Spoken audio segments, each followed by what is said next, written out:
धन्यवाद मान्यवर कि आपने मुझे इस बिल पर बोलने का अवसर दिया और साथ ही धन्यवाद करना चाहता हूं अपनी पार्टी की मुखिया बहन कुमारी मायावती जी को भी। मान्यवर, माननीय गृह मंत्री जी ने इस बिल को यहां पर रखा और उसमें ये बात कही है माननीय गृह मंत्री जी ने 1,20,000 कर्मचारियों को सुचारू रूप से काम करने के लिए और बेहतर सिविक सर्विस देने के लिए ये बिल लेकर आए हुए हैं। मान्यवर, समस्याओं का निस्तारण आवश्यक है, चाहे वो सफाई कर्मचारियों को लेकर हो, चाहे वो दिल्ली की सफाई को लेकर के हो। मान्यवर, तमाम रिपोर्टों से, तमाम लोगों से बातचीत करने पर यह मालूम हुआ कि दिल्ली में जो एमसीडी में कर्मचारी हैं उन्हें 5 से 6 महीने की तनख्वाह नहीं मिली और इसके अलावा मान्यवर रिटायर कर्मचारियों को 5 से 6 महीने की पेंशन नहीं मिली है। साथ ही मान्यवर, सफाई का काम करने वालों को कोई सेफ्टी इंस्ट्रूमेंट नहीं मिलता है, कोई आधुनिक इक्विपमेंट नहीं मिलता है, जिसकी वजह से दिल्ली के अंदर पिछले 5 सालों में 300 लोगों ने अपनी जान गंवाई है सीवर और सेफ्टी टैंकों में काम करने पर।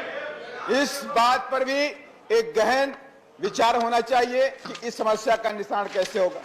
साथ ही मान्यवर, दुख की बात यह भी है कि आज जो सरकारें हैं प्रॉफिट मेकिंग कंपनी बन करके काम करती हैं, वो अधिकांशतः कॉन्ट्रैक्ट बेसिस पे रखती हैं, एम्प्लॉइज को रखती हैं। ऐसा काम जिससे मानसिक और शारीरिक तकलीफ होती है, इस काम को करने से उनको 5 से 10 हजार रुपए महीना सिर्फ वेतन मिलता है।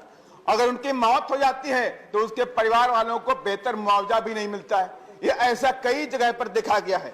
और मान्यवर, आपसे मैं कहना चाहता हूं कि सफाई कर्मी भी हमारी रक्षा करते हैं, तमाम तरह की बीमारियों को भगाते हैं और खुद तमाम तरह की बीमारियों से वो ग्रसित हो जाते हैं। और इसमें भी एक रिपोर्ट आई है 5 अप्रैल 2022 में इंडियन एक्सप्रेस ने एमसीडी के डाटा के अनुसार कहा है कि 2013 से 17 के बीच में 2400 लोग रिटायरमेंट से पहले ही खत्म हो गए। माने कि वो लोग कभी रिटायरमेंट की एज को पूरा नहीं कर पाए, माने कि तमाम तरह की गंभीर बीमारियों की वजह से उनकी मौत हो गई, उनको बेहतर मेडिकल सुविधाएं भी नहीं दी गई। इसलिए मान्यवर, ये बड़ा दुख का विषय है। देखिए, पूरे देश के अंदर ऐसी हालात है कि इन कर्मचारियों के साथ में दुर्व्यवहार होता है। मान्यवर, मैं सरकार से आपके माध्यम से कहना चाहता हूं, माननीय मंत्री जी के से आपके माध्यम से कहना चाहता हूं कि जो इस तरह के जो कर्मचारी हैं, लाइफ सेविंग इक्विपमेंट और सेफ्टी नॉर्म्स की तरह काम कराइए और उनको 8 घंटे की ही ड्यूटी कराइए। क्योंकि अभी एक ऑर्डर पास हुआ, ऑर्डर इस प्रकार से साउथ दिल्ली म्युनिसिपल कॉर्पोरेशन का, कि उसमें कहा गया है 21 मार्च 2022 में कि जो एसआई, एसएसआई और एसजी के जो कर्मचारी हो गए वो 7 बजे से लेकर रात को 10 बजे तक काम करेंगे, हमारे 15 घंटे काम करेंगे। दूसरा ऑर्डर सफाई कर्मचारियों के लिए हुआ है कि 7 बजे सुबह से लेकर शाम को 5 बजे तक काम करेंगे, माने कि 10 घंटे काम करेंगे। और इसके अलावा मान्यवर, ये दुखद विषय है कि जो मान्यवर ये इंपॉर्टेंट विषय है, मेरी बात को सुना जाए।